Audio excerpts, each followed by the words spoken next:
Hey everyone, welcome to my channel. I am Mehak and you're watching me on the channel your helper-Mehak.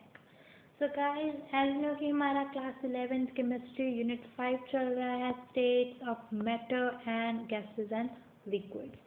सो इसमें हमने कुछ पिछली video में topics किए थे जो थे हमने स्टेट्स के बारे में डिस्कस किया था, 4 स्टेट्स के बारे में, इंटरमॉलिक्यूलर फोर्सेस, उसकी 4 types, dipole dipole dipole induced dipole, dispersion forces, London forces, hydrogen bond.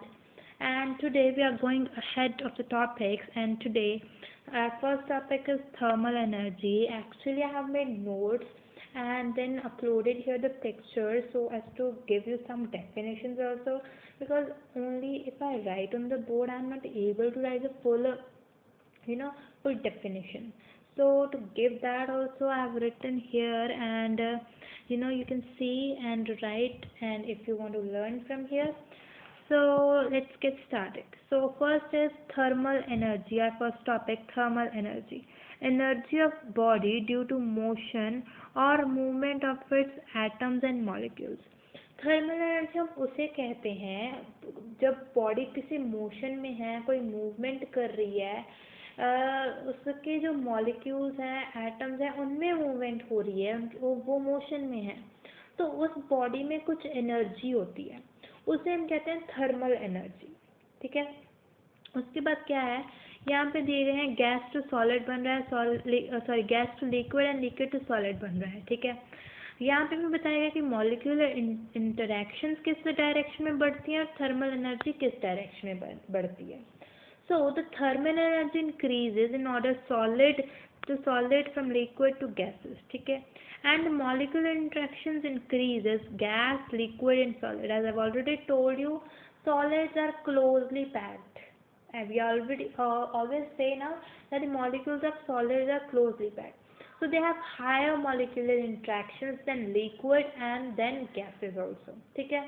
Thermal energy है वो गैसेस की ज़्यादा होती है, बिकॉज वी नो कि जब उनके एटम्स या मॉलिक्यूल्स किसी मैटर के, वो उनके उनमें मूवमेंट होती है, राइट. सॉलिड्स तो रिजिड होते हैं, they do not have any movement. होती है बहुत ही वाइब्रेटरी मूवमेंट होती है, दे मीन पोजीशन पे वाइब्रेट करते हैं, लाइक. ठीक है. लिक्विड्स में भी होती है because the particles move and ठीक है.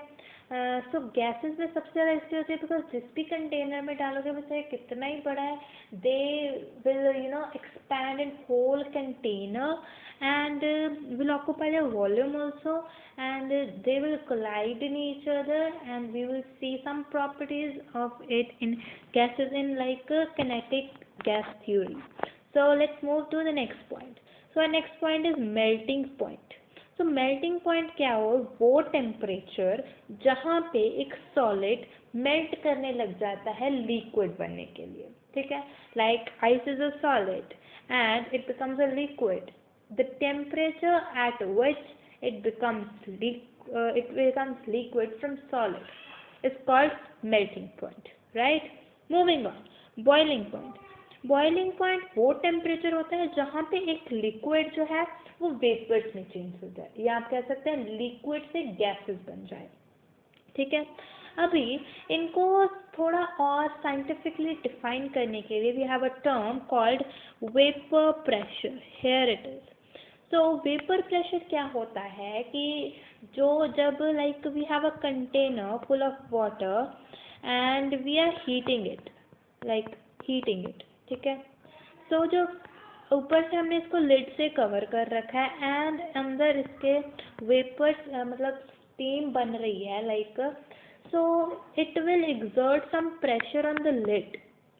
The pressure which is exerted by the vapors of water or any liquid is called vapor pressure. So boiling point की एक और definition है, that is where it is the temperature when the vapor pressure equals the pressure around the liquid. मतलब जो atmospheric pressure भी होगा liquid के आसपास, वो जब वेपर प्रेशर के इक्वल हो जाएगा तब उसका हम बॉइलिंग पॉइंट अटेन कर चुके होंगे.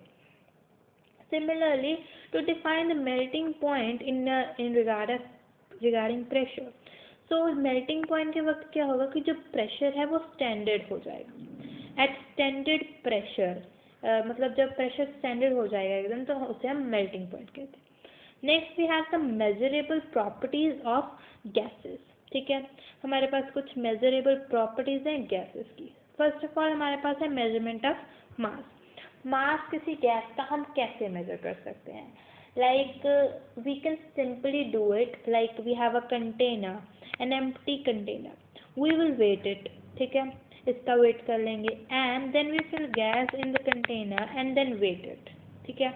अभी हम क्या करेंगे, जो हमने वेट किया है, जो हमने उनका वेट मेजर किया है, weight of the container with gas, ठीक है, वो हम लेंगे और उसमें से माइनस कर देंगे वेट ऑफ एम्प्टी कंटेनर, ठीक है, वो हमारे पास आ जाएगा मास ऑफ गैस। उसके बाद हमारे पास मास के यूनिट क्या होते हैं, सही केजी होते हैं। 1 kg equals to 10⁻³ gram and this is our measurement of mass. Moving on, so यहाँ पे आपको कई बार पूछ दी जाती है मास की definition. Mass is what? Matter contained in a body. Should I write it here? It is matter contained in body, mass, ठीक है। उसके बाद we have volume, measurement of volume. So volume is the space occupied by the substance, ठीक है, जो space occupy करता है कोई substance, like we have a glass of water, it occupies some space, वो कितनी जगह में है, कितनी जगह घेर रहा है, उसे हम कहते हैं वॉल्यूम, ठीक है। अभी वॉल्यूम ऑफ गैस हम कैसे मेजर कर सकते हैं? Like we have a container in which the gas is put, तो उस कंटेनर का जितना वॉल्यूम होगा गैस का भी उतना ही वॉल्यूम होगा। नेक्स्ट, मूविंग ऑन, यूनिट इसके क्या है, मीटर क्यूब हो सकते हैं, centimetre cube and litre cube.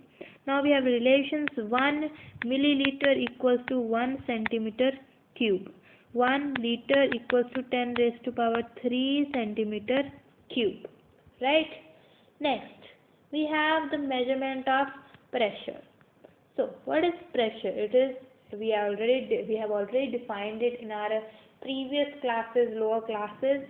It is the pressure is equals to force upon area, force per unit area you can say.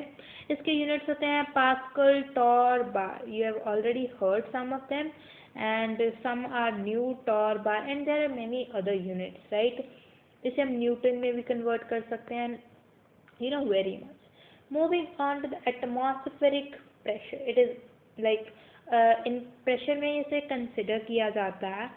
So atmospheric pressure, ये क्या होता है? Pressure exerted by gases of atmosphere on the earth's surface. जो pressure, like we have an atmosphere, right? Atmosphere में we have air, air is the mixture of gases. So जो gases अर्थ के surface पे जो प्रेशर लगाती हैं उन्हें हम कहते हैं एटमॉस्फेरिक प्रेशर। उसके मतलब उसकी मेजरमेंट को हम कहते हैं एटमॉस्फेरिक प्रेशर। तो इससे हम जो इंस्ट्रूमेंट यूज़ करते हैं to measure it is called barometer. What is called? Barometer. Barometer क्या होता है? It's like a container here and here is a tube which is closed from the end like here, right? और इसमें क्या भरा होता है? Mercury. Here is mercury. ठीक है, mercury क्या है? एटमॉस्फेरिक प्रेशर अभी गैसेस यहाँ पे लगा रही हैं, ठीक है, मर्करी पे, और मर्करी राइज होना स्टार्ट हो जाती है, वो यहाँ तक पहुँच जाती है मर्करी, ठीक है। यहाँ तक जब वो पहुँच जाएगी यहाँ तक अप टू हियर, इसकी जो हाइट है वो मैक्सिमम 76 mm होती है, ठीक है। और जो ये ट्यूब होती है यहाँ पे वैक्यूम होता है। अगर यहाँ पे वैक्यूम नहीं होगा तो देखिए अगर यहाँ पे कोई गैस होगी तो वो भी प्रेशर एक्सर्ट करेगी। तो हम ये 76 mm है जो वो 76 mm है हमारे पास जो मर्करी का लेवल आता है, we can't attain that, right? So moving on to the next concept, here is the units of pressure. So units क्या है, हमारे पास होता है P equals to force upon area. Force को हम लिख सकते हैं mass into acceleration upon area. Area, ठीक है, उसके बाद हम मास को लिख सकते हैं volume into density. So volume into density, यहाँ पे डी बड़ी होती है, so sorry, volume into density, and then जहाँ पे हम एक्सेलरेशन जी लेंगे एंड एरिया अपॉन में, ठीक है। उसके बाद वॉल्यूम को हम क्या लिख सकते हैं, area into height, like we have a formula ना, length into breadth into height. Length into breadth क्या हो जाएगा, area. So area into height into D into G upon area. Area से एरिया कैंसिल हो जाएगा। We have a pressure formula HDG, ठीक है, and वो ही यहाँ पे डिराइव किया हुआ है, मैंने आपको फिर से एक बार डिराइव करके दिखाया है, P equals to HDG। Clear? Moving on to some of the units, like we measure atmospheric pressure in 1 atmospheric, ठीक है, ये होता है 7 equals to 76 centimeter of mercury, 760 mm of mercury, 760 torr, ठीक है। Then 1 Pascal equals to 1 Newton per meter square equals to 1 kg per meter per second square. 1 atmosphere is equals to 1.01 bar and 1 bar is equals to 0.987 atmospheric. Right? Next, what we have is the measurement of temperature. So to define temperature, it is very easy. It is the degree of hotness or coldness of the body. Like something is how much cold, it's how much hot. Like from where does the temperature term arrived and where do we find it, we will discuss in the next chapters in physics also and in chemistry also. So here we are doing temperature and यहाँ पे हमारे पास 3 scales होते हैं, Celsius scale, kelvin scale and Fahrenheit scale, ठीक है। कुछ formulas होते हैं इनकी कन्वर्जन्स के लिए, like C plus, like Celsius में अगर हम 273.15 ऐड कर देंगे तो we will have in Kelvin temperature.